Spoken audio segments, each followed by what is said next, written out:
स्वागत है आपका अपने चैनल पर। आज हम जॉइंट लाइफ पॉलिसी की एडजस्टमेंट एंट्री के बारे में समझेंगे कि क्वेश्चंस में अगर हमें जॉइंट लाइफ पॉलिसी की एडजस्टमेंट एंट्री दी हुई है किसी पार्टनर्स के डेथ के केस में, तो उसको हम किस हिसाब से एडजस्ट करेंगे, उसकी रिकॉर्ड एंट्री कैसे की जाएगी। तो आइए सीखते हैं और समझते हैं। जॉइंट लाइफ पॉलिसी जो होती है, पार्टनरशिप फर्म अपने पार्टनर्स के लिए लेती है और उसका जो है प्रीमियम पे करती होती है। अगर किसी पार्टनर्स की डेथ हो जाती है तो उस केस में इंश्योरेंस कंपनी से फर्म को प्रीमियम जो उन्होंने पे किया था पॉलिसी का, उसके अगेंस्ट जो है अमाउंट हमें प्राप्त होती है। तो जो अमाउंट हमें प्राप्त होती है उसकी एडजस्टमेंट एंट्री किसी पार्टनर्स की डेथ के केस में कैसे की जाएगी, उसके हमने 3 मेथड जो है लिए हुए हैं। सबसे पहला मेथड जो है प्रीमियम मेथड। प्रीमियम मेथड में क्या होता है कि जो हम अमाउंट पे करते हैं पॉलिसी की, उसको हम एक खर्चा मानकर चलते हैं और हर साल प्रॉफिट एंड लॉस के डेबिट में उसको हम खर्चा मानकर ट्रीट करते हैं। तो इसी का हमने क्वेश्चन नंबर 1 लिया हुआ है, जो हमें बताता है कि ABC जो है पार्टनर्स हैं, यानी कि ABC पार्टनर्स हैं और जो उनका रेशो दिया हुआ है वो 3, 2 और 1 के रूप में दिया हुआ है। The firm has taken a joint life policy of ₹60,000 की।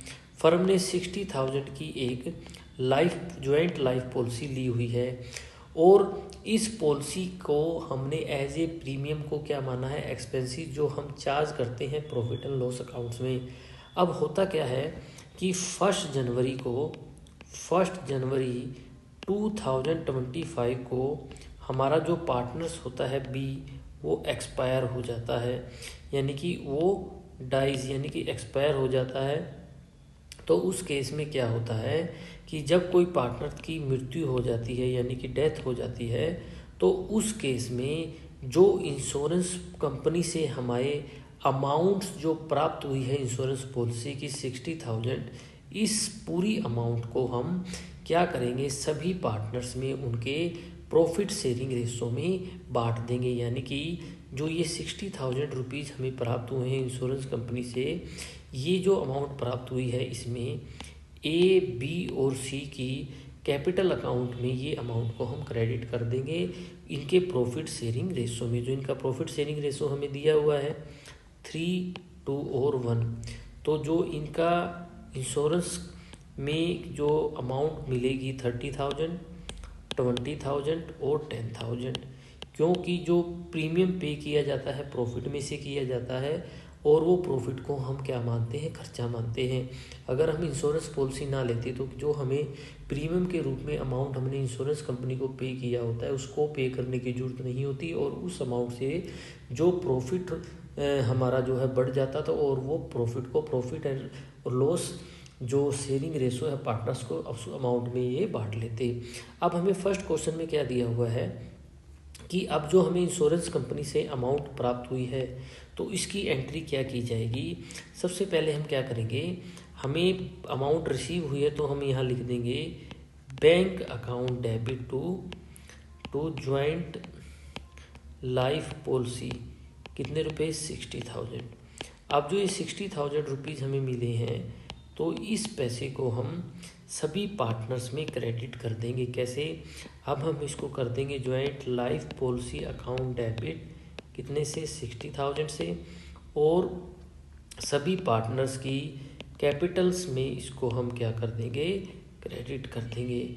जो ए का इसके अंदर जो हिस्सा आएगा वो आएगा 30,000, उसके बाद हम बी का और उसके बाद जो है फिर सी का, यानी कि सभी पार्टनर्स अपने प्रॉफिट शेयरिंग रेशो में इसको बांट लेंगे। अब जो हमारा बी का आता है वो 20,000 आता है और सी का जो अमाउंट आती है वो आती है 10,000।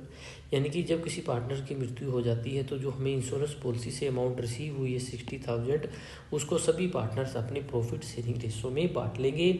और इस केस में जो हमारा पार्टनर्स बी एक्सपायर हुआ है उसको यहाँ पर 20,000 रुपीज़ प्राप्त होंगे। उसके बाद जो हमारा सेकंड मेथड है, इस मेथड में हम क्या करते हैं कि इस मेथड में हम जो हमारी सरेंडर वैल्यू मेथड के हिसाब से इसकी हम रिकॉर्ड एंट्री करते हैं। यानी कि जब हम अमाउंट को जो पे करते हैं प्रीमियम की, और तो जो हमारी इंश्योरेंस पॉलिसी की सरेंडर वैल्यू होती है उसको हम हमारी बैलेंस शीट्स के असेट्स में क्या करते हैं, शो करते हैं। और ये अमाउंट हमारी बैलेंस शीट में हमें उसकी अमाउंट की जो सरेंडर वैल्यू है वो शो होती है। अब ये दूसरा क्वेश्चन देखिए, बड़ा इंपॉर्टेंट क्वेश्चन है। इस क्वेश्चन में हमें क्या दिया हुआ है, ए बी सी जो है 3 पार्टनर्स हैं। यहाँ हम लिख लेते हैं कि ए बी सी 3 पार्टनर्स है और उनका जो प्रॉफिट शेयरिंग रेशो हमें दिया हुआ है 4:3:2, यानी कि 4:3 और 2 हमें प्रॉफिट शेयरिंग रेशो दिया हुआ है। अब उन्होंने क्या किया हुआ है, they had taken a joint life policy of ₹90,000, यानी कि अब इन्हीं सभी पार्टनर्स के लिए हमने एक पॉलिसी ली हुई है 90,000 की। इसको हम बोलते हैं कि एक ज्वाइंट लाइफ पॉलिसी हमने ली हुई है 90,000 की। और आगे क्या बोलता है कि which appears in the balance sheet at its surrender value of ₹12,000। अब होता क्या है कि जो हमारी 12,000 की अमाउंट है ये हमारी बैलेंस शीट में हमें शो हो रहा है, कहाँ पर, असेट साइड में। तो ये जो अमाउंट है हमारी 12,000 ये हमें बैलेंस शीट में दी होगी ज्वाइंट लाइफ पॉलिसीज़, और उसकी जो अमाउंट हमें है 12,000 शो हो रही है। अब होता क्या है कि इस दशा के अंदर हमारा जो बी होता है वो एक्सपायर हो जाता है। जो हमारा बी है वो एक्सपायर हो जाता है और इंश्योरेंस कंपनी से हमें कितनी अमाउंट मिलती है, 90,000। यानी कि हमने जो प्रीमियम पे करते हैं हम ज्वाइंट लाइफ इंश्योरेंस पॉलिसी का, यहाँ हम लिख देते हैं, उसकी जो हमारी वैल्यू शो कर रहा है हमारी बैलेंस शीट में कितनी कर रहा है, 12,000। इंश्योरेंस कंपनी से जो हमें अमाउंट रिसीव हुई है, इंश्योरेंस कंपनी से जो हमें अमाउंट रिसीव हुई है 90,000 रुपये रिसीव हुई है। तो इस केस में अब हम एडजस्टमेंट एंट्री कैसे करेंगे। हमारे क्वेश्चन अगर प्रैक्टिकल हमें दिया हुआ है पेपर में, तो हम सबसे पहले क्या करेंगे कि जो हमें अमाउंट रिसीव हुई है सबसे पहले हम उसकी एंट्री कर लेते हैं। सबसे पहले एंट्री क्या हो जाएगी, bank account debit to joint life policy account, यानी कि हमें जो है उस पॉलिसी के तहत 90,000 रुपये यानी कि 90,000 रुपीज़ रिसीव हो गए हैं। अगर अब हम यहाँ देखें तो जो हमारी लाइफ इंश्योरेंस पॉलिसी है उसमें हमें जो अमाउंट रिसीव हुई है 90,000, लेकिन हमारी बैलेंस शीट के अंदर उसकी जो वैल्यू शो कर रहा है वो कितनी शो कर रहा है, 12,000। यानी कि हमारी 90,000 जो हमें अमाउंट रिसीव हुई है उसकी जो वैल्यू हमारी बैलेंस शीट में शो कर रहा है वो कर रहा है 12,000। तो एक तरह से हम कह सकते हैं कि इस पॉलिसी में हमें जो क्या हुआ, 78,000 का गेन हुआ है। क्या हुआ है, 78,000 का गेन हुआ है। तो जो ये 78,000 का हमें गेन हुआ है, इस गेन को क्या कर लेंगे, सभी पार्टनर्स बांट लेंगे, किसमें, अपने प्रॉफिट शेयरिंग रेशो में 4, 3 और 2 में। अगर हम बात करें तो इसकी अब एडजस्टमेंट एंट्री सेकंड क्या हो जाएगी, जो इसकी सेकंड एंट्री हो जाएगी उस एंट्री को हम क्या लिखेंगे, अब हम यहाँ लिख देते हैं joint life policy account debit कितने से, 78,000 से, और इसको हम क्रेडिट कर देंगे सभी पार्टनर्स के प्रॉफिट शेयरिंग रेशो में। कैसे, to A capital account, to B's capital account और उसके बाद टू सी कैपिटल अकाउंट। तो जब इनका हम निकालते हैं तो हमारा जो निकल के आता है, हम कैलकुलेटर से कर लेते हैं एक बार। तो हमारा जो सबसे पहले ए का निकल के आता है वो निकल के आता है 4 + 3 7 to 9। तो हमारा जो सबसे पहले ए का निकल के आता है वो निकल के आता है 34,667। उसके बाद हमारा जो बी का निकल के आता है वो निकल के आता है 26,000, यानी कि इस अमाउंट में बी को जो अमाउंट मिलेगी वो मिलेगी 36,000, और जो सी को जो अमाउंट प्राप्त होनी है वो आएगी 17,333। तो ये हमारी जनरल एंट्री यहाँ हो जाएगी, joint life policy account debit to partners A's capital, B और सी कैपिटल। तो हमने सभी पार्टनर्स को इस अमाउंट से उनकी कैपिटल को क्रेडिट कर देना है, बढ़ा देना है।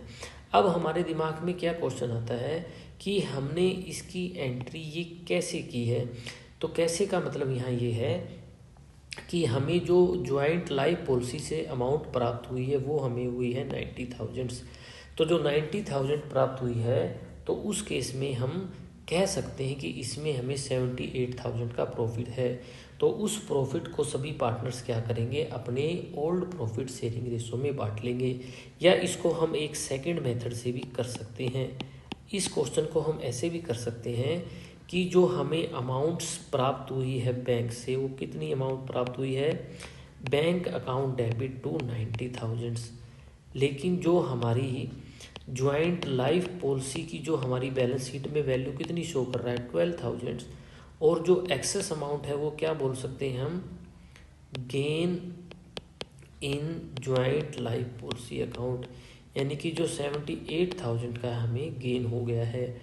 अब जो ये गेन हुआ है इस गेन को क्या करेंगे, पार्टनर्स बांट लेंगे। तो यहाँ लिख सकते हैं हम gain in joint life policy account debit कितने से, 78,000 से। इसको सभी पार्टनर बांट लेंगे टू ए, टू बी और टू सी।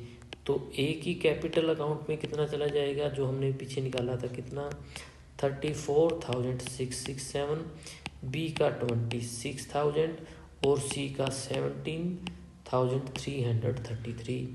यानी कि जो हमारी ओवरऑल एंट्री होनी है वो सेम ही रहनी है, चाहे आप इस मेथड से जनरल एंट्री करो चाहे आप इस मेथड से। क्योंकि इस मेथड से बच्चों में कन्फ्यूजन रहता है कि जब हमारी ज्वाइंट लाइफ पॉलिसी की वैल्यू जो हमारी बैलेंस शीट में 12,000 है तो हमारा जो 78,000 को हमने यहाँ क्यों डेबिट किया, क्योंकि 12,000 जो है हमारा ऑलरेडी ज्वाइंट लाइफ पॉलिसी से डेबिट है, 78 को हमने डेबिट कर दिया। तो ज्वाइंट लाइफ पॉलिसी का डेबिट 90,000 और क्रेडिट 90,000 होकर नील हो जाता है। तो उम्मीद है यहाँ तक आपको ये क्वेश्चन समझ आया होगा। अब जो थर्ड हमारा मेथड है उसमें हम क्या करते हैं कि उसमें हम ज्वाइंट लाइफ पॉलिसी का एक रिजर्व बना लेते हैं। इस मेथड को हम बोलते हैं joint life policy reserve method. तो इस थर्ड क्वेश्चन को भी एक बार हम पढ़ लेते हैं। इसमें हमें दिया हुआ है ABC जो पार्टनर्स हैं और उनका प्रॉफिट शेयरिंग रेशो जो हमें दिया हुआ है 5:3:2 हमें दिया हुआ है। यानी कि ABC जो पार्टनर्स हैं उनका 5:3:2 हमें प्रॉफिट शेयरिंग रेशो दिया हुआ है। अब होता क्या है, वो एक इंश्योरेंस पॉलिसी लेते हैं 1 लाख की, और जो हमारी बैलेंस शीट के अंदर इसकी वैल्यू शो कर रही है वो हमें कितनी कर रही है, हम लिख लेते हैं बैलेंस शीट के अंदर हमें जो ज्वाइंट लाइफ पॉलिसी की जो वैल्यू शो कर रही है एसेट साइड में, वो हमें शो कर रही है 10,000 की। यानी कि 10,000 की हमारी बैलेंस शीट में क्या कर रही है, ज्वाइंट लाइफ पॉलिसी की वैल्यू शो कर रही है। इसके साथ साथ लायबिलिटी साइड में हमने प्रोविजंस भी बनाई हुई है, किसकी, ज्वाइंट लाइफ पॉलिसी रिजर्व बनाया हुआ है 8,000 का। तो वो भी हम यहाँ लायबिलिटी साइड में एक बार लिख लेते हैं। ज्वाइंट लाइफ पॉलिसी रिजर्व कितने रुपए, 8,000। अब होता क्या है, अब हुआ क्या है कि जो पार्टनर्स है ए वो एक्सपायर हो जाता है और इंश्योरेंस कंपनी से हमें 1 लाख रुपीज़ प्राप्त हुआ है। तो इस केस में अगर हमें क्वेश्चंस के अंदर ये एडजस्टमेंट एंट्री दी हुई है तो अब हम उसको कैसे एडजस्ट करेंगे, किसी पार्टनर्स की मृत्यु होने पर उसमें उसको कितना हिस्सा मिलेगा। तो यहाँ हम लिख लेते हैं कि जो हमारा पार्टनर्स है वो ए एक्सपायर हुआ है और 1 लाख रुपीज़ हमें पॉलिसी का जो है प्राप्त हुआ है। यहाँ लिख लेते हैं जो ए है ये पार्टनर्स की डेथ हो गई है और इंश्योरेंस कंपनी से जो हमें अमाउंट मिली है 1 लाख। तो हम इस केस में क्या एंट्री करेंगे, इस केस में जो हम एंट्री करेंगे सबसे पहले हम ऐसे कर सकते हैं, bank account debit, insurance company से हमें 1 लाख रुपीज़ प्राप्त हुए हैं, जबकि हमारी इंश्योरेंस जो पॉलिसी है उसकी वैल्यू कितनी है, 10,000। तो यहाँ हम लिख सकते हैं 2, क्या ज्वाइंट लाइफ पॉलिसी अकाउंट कितने रुपए, 10,000। और हमें गेन कितना हुआ इसमें, जो हमें गेन हुआ है, gain in joint life policy 90,000। जो अब ये 90,000 हैं, इस 90,000 को ही बांट लेंगे कौन, ए, बी और सी किस रेशो में, 5, 3 और 2 के केस में।